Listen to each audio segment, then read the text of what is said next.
Hello my dear friends, welcome to my YouTube channel. In the last video, I had discussed about the brief introduction of modeling of surface potential in TFET. I have discussed the drain current and surface potential of TFET in the last presentation. I have discussed only the brief introduction.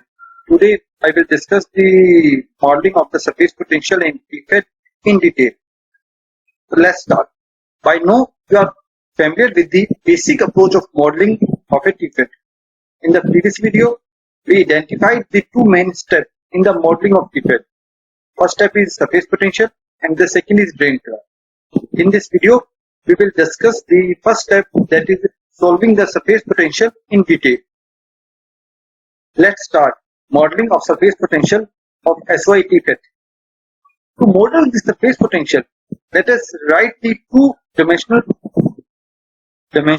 Poisson equation in the channel of a TFET.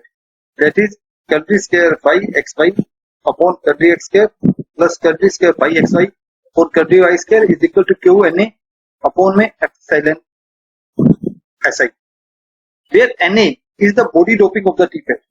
Equation 1 does not indicate the mobile inversion charges in the channel. We have ignored the mobile charges at the SI-SiO2 interface. The solution to equation 1 will give us the surface potential. Equation 1 is a second order differential equation in two variable form, and hence it cannot be integrated in a straightforward way because it is a two-dimensional equation. Solving this equation is a major challenge in the modeling of TFET. Hence, in this video, we describe the various approaches and methods that deals with the solving the equation 1 and finding the surface potential in a TFET. These approaches involve various approximation, assumption, simplification, and mathematical technique to solve the two-dimensional Poisson equation. You can use the parabolic approximation, you can use any Poisson equation and Schrodinger wave equation. In this video, I will consider the parabolic approximation technique for two-dimensional Poisson equation. Let's start with the parabolic approximation technique, or we can say that the Pisto 2D method. The Pisto 2D method, also known as the parabolic approximation method, is one of the most widely used methods for modeling of surface potential in TFET. This method essentially simplifies the 2D Poisson equation into a second order one-dimensional linear differential equation, which is then solved using basic mathematical technique. In this section, I will describe the Pisto 2D method for solving the surface potential in a TFET. This is the basic SOI TFET structure. This is the buried oxide, body doping Na, source N-type, drain P-type. This is the SiO2 layer. This is the metal contact. Length of the channel is L and Qx is the thickness of the oxide. Parabolic approximation of potential distribution. Let us first take a look at the potential distribution in a TFET in the x and y direction. Given figure 2 will show the potential distribution along the x direction of a TFET structure, and the figure 3 is the potential distribution along the y direction of a TFET. When we are talking about the x direction, we are moving horizontally from source, channel and drain. If we are talking about the vertically distribution, we are moving across the depth of the structure, that is from gate contact, gate oxide, silicon body and substrate. We can note that if we are moving the surface potential in the x direction, the potential distribution is like exponential, so that we are using parabolic approximation technique to solve the 2D Poisson equation. As can be seen in the figure 3, the potential distribution at any x is equal to xi along the y direction is monotonous in nature and can be approximated by the polynomial function as given below. The polynomial function is defined as y xi y is equal to a naught plus a1y plus a2y square plus a3y cube. We have converted the 2D Poisson equation into 1D Poisson equation. I have considered only the surface potential distribution in the y direction by changing the value of xi. First, I will consider the potential distribution along the y direction by simply changing the value of xi from metal oxide to the oxide silicon interface at end of the silicon body, where anode, A1, A2, etc. are the coefficient of polynomial in y. At each value of x, that is x is equal to xi, we have a different set of polynomial coefficient, anode x, A1x and A2x, etc. Hence, equation 2 becomes phi xy is equal to anode x plus A1x plus A2x pi square plus A3x by q. Anode, A1, A2 and A3 are the polynomial coefficient when the x point is moved from the gate to oxide to silicon substrate. First, I have considered the polynomial distribution in y direction. After that, I will consider the potential distribution in the x direction to solve the Poisson equation. So first, I will consider the potential distribution in the y direction. Assuming parabolic solution with respect to y-axis only. To evaluate phi xy, we have to first find the polynomial coefficient anode x, A1x and A2x. The coefficient can be found by making use of following boundary condition in the y direction. We can find out the value of anode, A1x and A2x by making the use of different boundary condition in the y direction. Let's talk about the boundary condition. The first boundary condition is the electric field at the Si buried oxide interface, that is x is equal to Tsi is equal to 0, which gives us delta phi xy divided by delta y at y is equal to Tsi is equal to 0. Let's back to the last diagram. We are talking about at that point, and the value of x is equal to Tsi and value of y as depth is equal to Tsi. The electric field at this point is 0. The reason behind is that electric field is equal to the rate of change of surface potential with respect to axis. At this point, the change in the surface potential is almost constant. There is no change in the potential, so that the electric field at that point is equal to 0. You can note down from the schematic diagram of TFET also. From the schematic diagram, you can note down that we are talking about at that point. At this point, when the y is equal to Tsi in the depth, at this point of interface, the surface potential is constant at this point, so that the change in the surface potential is almost negligible, so that the electric field at this point is equal to 0. Let's move to the second boundary condition. The potential at SiO2 interface, when the value of x is equal to 0, is equal to the surface potential of phi sx, which gives us when the value of y is equal to 0, phi x 0 is equal to phi sx. Let's move to the last diagram. And the value of x is 0. Start from the 0 and reach to the ASI. At this point, the value of phi si is also 0. We are talking about the interface of SOI, silicon dioxide and silicon interface. At that point, we are assuming the surface potential is equal to phi sx. We are talking about that point in the second boundary condition. In the first boundary condition, we are talking about that point. The electric field is 0. In the second boundary condition, we are talking about the value of the surface potential at y is equal to 0 is phi sx. Let's move to the third boundary condition. The electrical displacement is continuous across the SiO2 interface, which gives us, we can find out the value of the electric field by this formula, and the delta phi xy upon delta y at y is equal to 0 is equal to the minus negative sign. We are talking about the negative charge carrier electrons. COX is the oxide capacitance, phi g is the gate potential, minus phi x is the surface potential, divided by epsilon si. This is the formula to find out the value of electric field in correspond to the surface potential. Value of surface potential at the interface is at the interface of silicon dioxide and silicon is phi x. and the value of the electric field is that at that point. As we move towards from the 0 to TSI, the value of the electric field and the surface potential is changing. Here Qx is the gate oxide capacitance per unit area and phi g is the gate potential. The gate potential is given by, if you want to find out the value of the gate potential, the value of the gate potential is dependent upon the gate source voltage and flat band voltage. Phi g gate potential is defined as the gate source voltage minus flat band voltage. Here VFB is the flat band voltage and is dependent on the work function of the gate electrode. Finally, there are three boundary conditions known to us in the y direction as given by the equation 4 to 6. Using these boundary conditions, we can only evaluate the first three polynomial coefficients in equation 3, a0x, a1x, a2x. We have to ignore the higher order terms.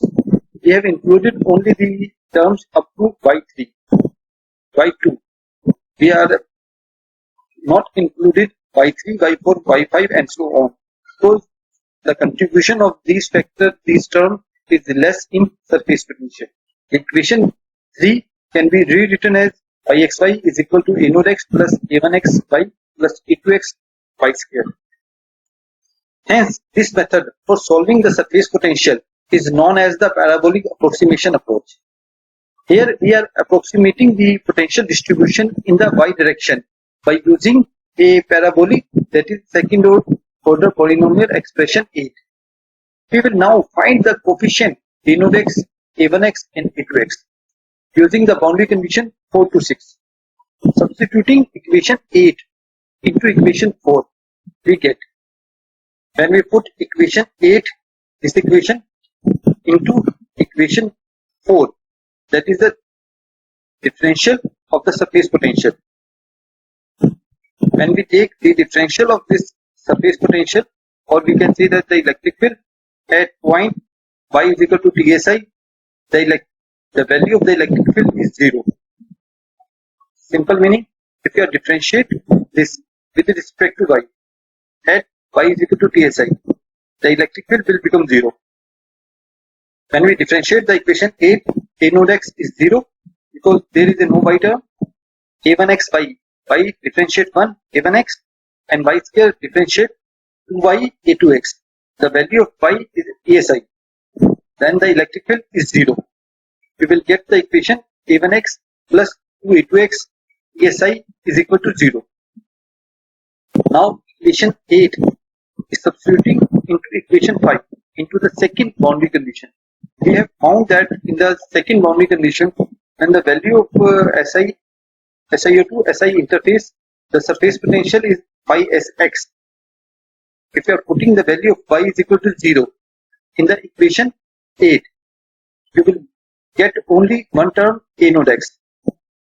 Then the value of the a0x is equal to the surface potential phi Sx. By substituting equation 8 into equation 5, we get a0x is equal to phi Sx. Finally, substituting the equation 8 into the third boundary condition, into equation 6, we get the value of a1x coefficient. When you put equation 8 into the equation 6, if you differentiate this equation with respect to when y is 0, when you differentiate it, you will get the two term a1x and the 2y a2x. At y is equal to 0, this term will become 0. You will get only the one term a1x. Now the a1x is equal to this value of electric field. When you differentiate it, you will get a1x and a2x by 2. I have missed the multiplying factor 2. When you put y is equal to 0, you will get only the one term a1x. a1x is equal to this value of electric field. By using the solution of linear differential equation, equation 10 and 11 gives us a0x and a1x respectively. Equation 10 and 11 gives the value of a0x and a1x. Using equation 11 into the equation 9, you will get the value of a2x. if you put the equation 11 into the equation 9, if you put the value of a1x into the equation 9, you will get the value of a2x. The value of a2x is equal to cux ig minus ysx divided by 2 TSI, thickness of the silicon substrate, and the permittivity of the silicon. Now by using the equation 10 to 12, equation 8 become, we have got all the value of polynomial coefficient a naught x, a1x and a2x. If we have put the value of a naught x, a1x and a2x into the equation 8, you will get the final value phi xy is equal to the phi in place of a naught x, phi sx, in place of a1x you will get the value, in place of a2x you will get this value. This is the final equation. Equation 13, this one, gives the complete form of parabolic approximation of potential in the y direction. Solving the 2D Poisson equation using parabolic approximation, we have solved this value of surface potential in one direction only, that is y. I did not take the variation in surface potential in the x direction. Using equation 13 in equation 1, that is equation 1 is the Poisson equation, and solving at y is equal to 0. Simplify the 2D Poisson equation 1 into the following second order 1D linear differential equation in the surface potential as given below. First term, the double differentiate of the surface potential with respect to x-axis is as it is, and the second term, the double differentiate of surface potential with respect to y square. We have to do the double differentiate of the equation 30. If you do the double differentiate, if you do the first differentiate, then this constant value is 0. You will get this constant value because differentiation of the y is 1, and the second term 2y and this value. If you do the second differentiate, then this term it will become 0. You will get only the one term, 2 into this factor. 2 and 2 will become cancel out. You will get only the one term, that is cos phi g minus phi x divided by TSI upon epsilon si.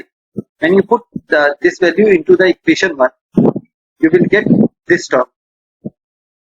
The second factor, when you move to the right hand side, when you move this cux phi g into the right side, you will get the negative value, and the same negative value for cux phi sx for this factor. Finally, you will get the equation 14. This is the linear differential equation. This linear differential equation has two solutions. First is the homogeneous solution, and second is the particular integral solution. So let's start with the first solution. The homogeneous part of this equation is, if you are taking the right hand side of the value is equal to 0, then it will be transformed into homogeneous equation. We have taken the double differentiate as a d square, surface potential phi sx, minus I have taken this term as a 1 by LD square. The value of the LD is equal to under the root of TSI epsilon si divided by cux into my surface potential. If you are solving this equation, you will get two root of the equation. First one is the 1 by LD and second is minus 1 by LD. These two roots are different, so that the homogeneous solution is phi sx is equal to c exponential x by LD plus d exponential minus x by LD. By using the solution of linear differential equation, there are two solutions of given equation. First one is the general solution and second one is the particular solution. The general form of solution of equation 15 is this one, in which LD is the characteristic length and the value of LD is equal to under the root of thickness of the substrate, permittivity of the silicon divided by COX. COX is the gate capacitance of the oxide. The value of COX is equal to epsilon OX divided by TOX. If you are putting the value of COX, the final expression of the characteristic length is under the root of TSI into my TOX into my epsilon I divided by epsilon OX. Next is the particular solution of the equation 14. By obtaining the particular solution, I had written the previous equation into as this: d square epsilon sx minus 1 by ld square into my epsilon sx. I have taken this characteristic length 1 by ld square outside from the right hand side of the equation. Then inner side will get phi g minus q na ld square divided by epsilon si. If you have taken the 1 by ld square outside, you will get the particular solution inner side. Then the final particular solution of this equation is phi g minus q na ld square divided by epsilon si.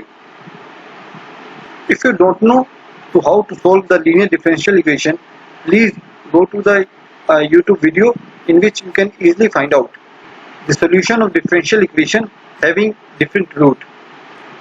Homogeneous solution of the equation is this one, and particular solution of the equation is this one.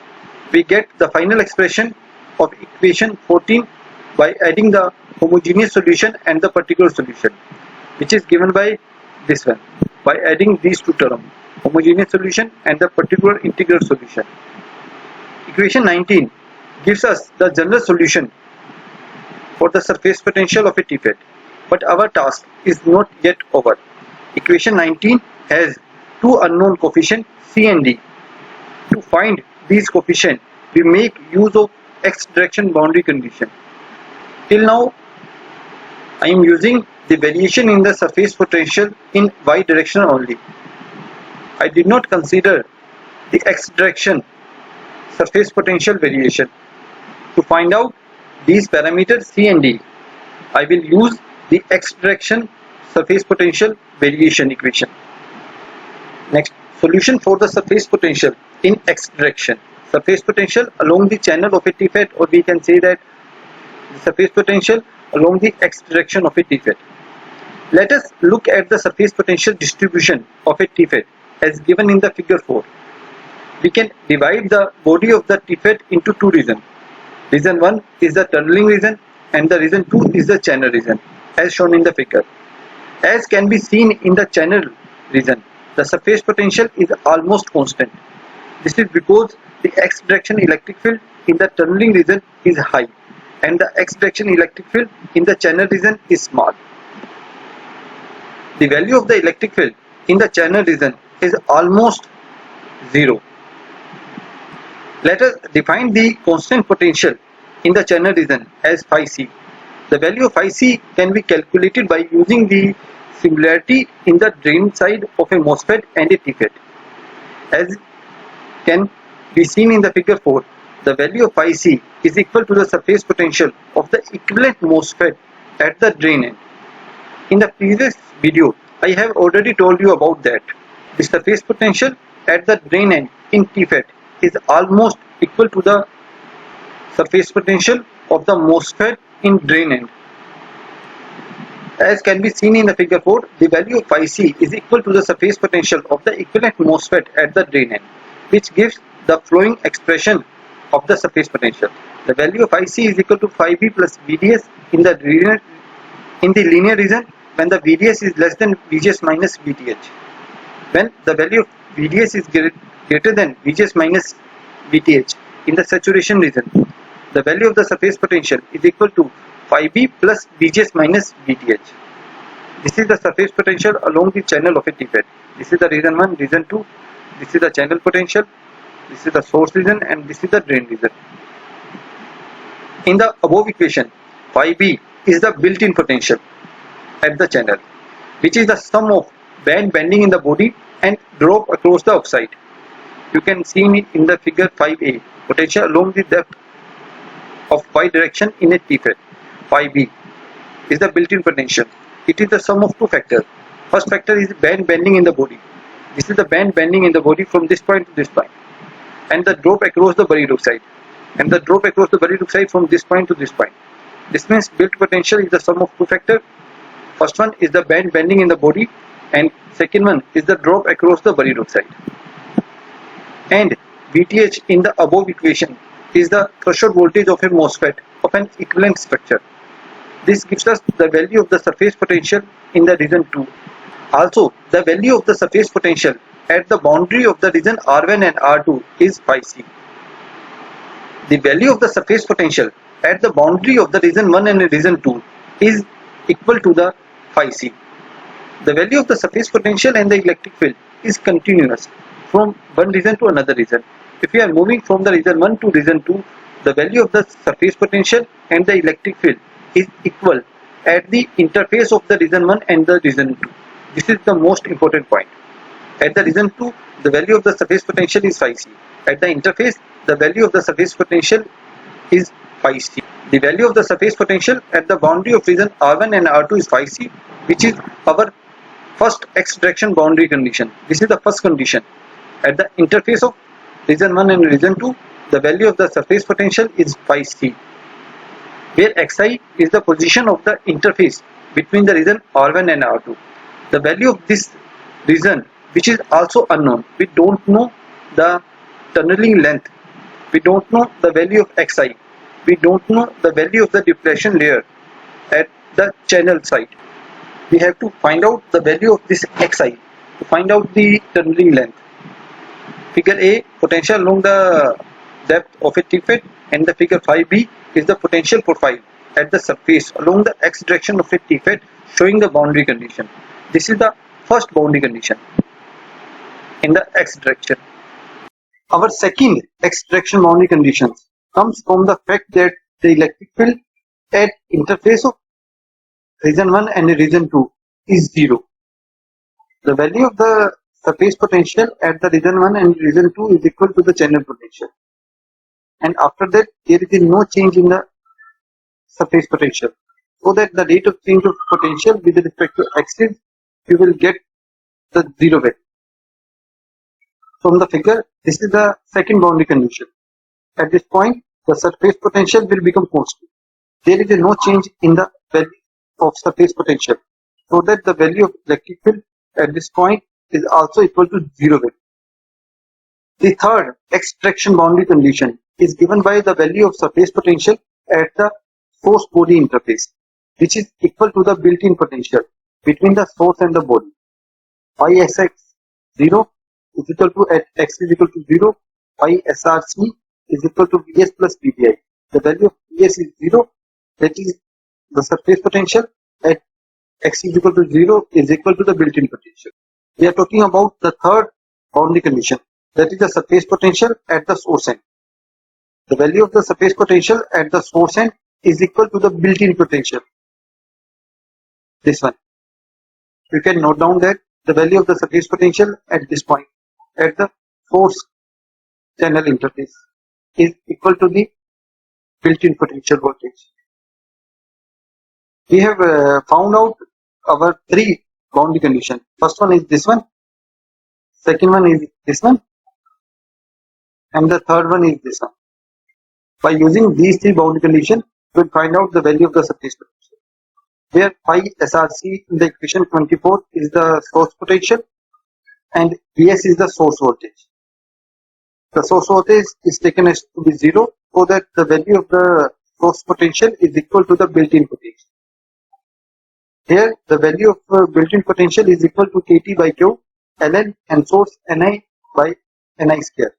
The built-in potential is occurred due to the variation in doping.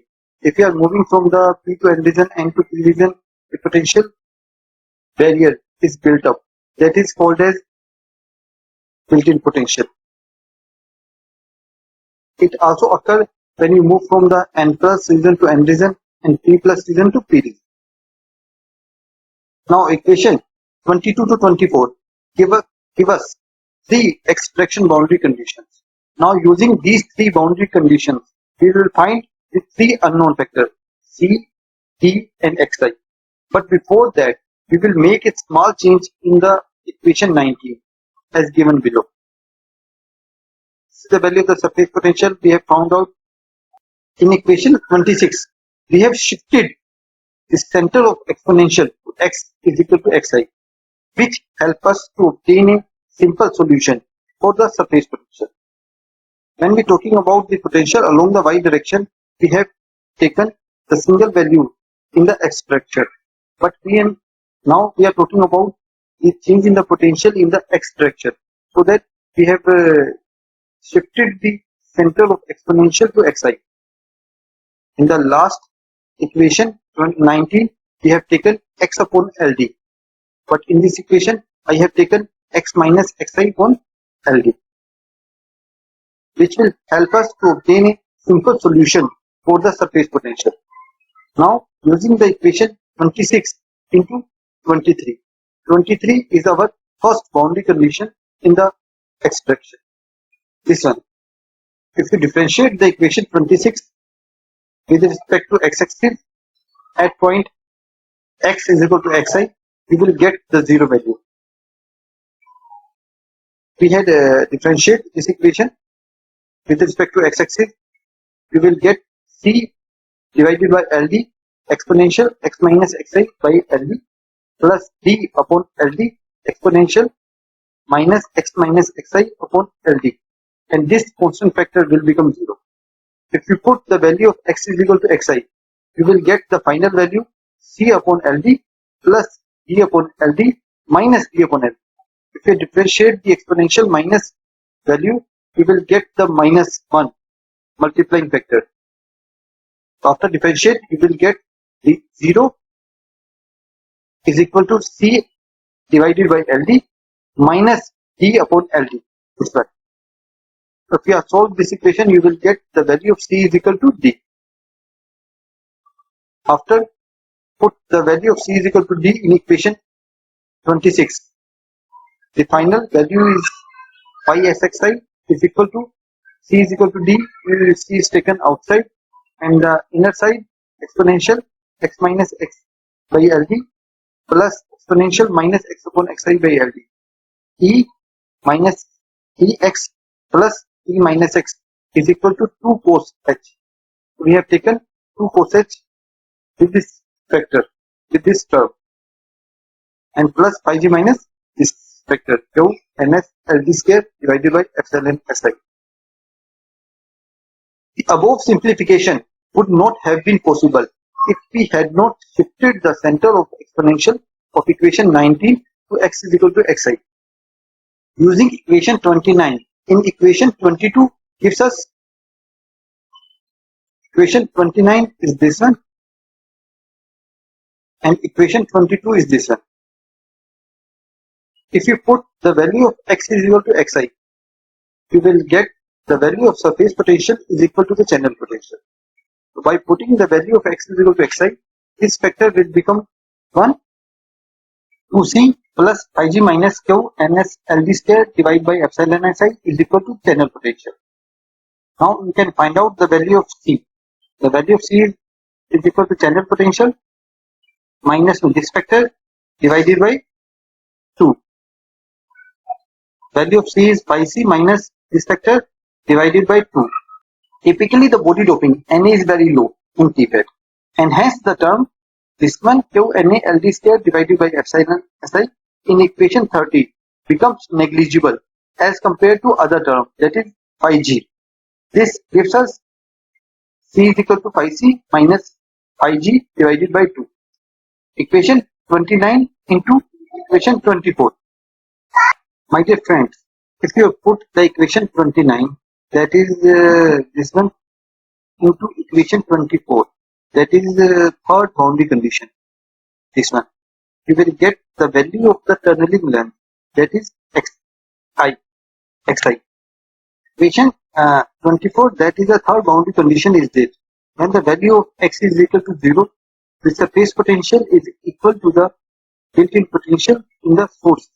You have to put the value of x is equal to 0 in this equation. You will get the final value of xi.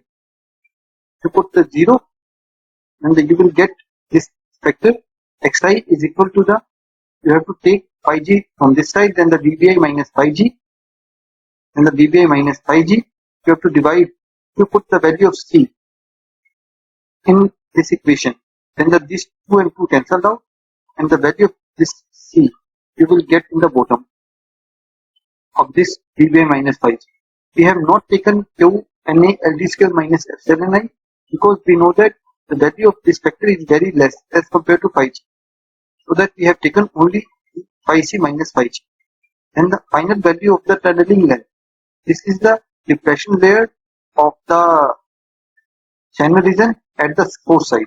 Or you can say that this is the tunneling length in the channel. This is the tunneling length in the channel Xi.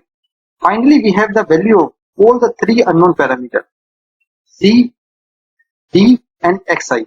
We can now write the final expression of the surface potential of the TFET as follows. If you put the value of C, D and Xi into equation 29, equation 29 is this one. If you put the value of C, then the 2 will become cancelled out. You will get the 5C minus 5G.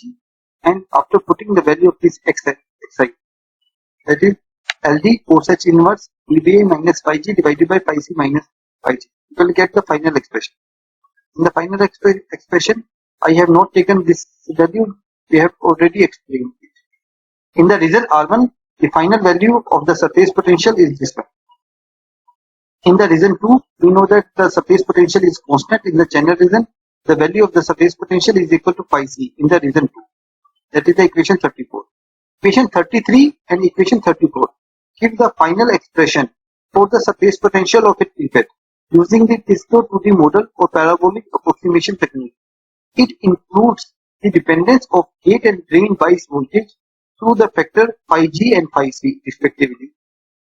The approach that we have discussed in the section does not include the effect of inversion charges formed in the channel region at high VGS.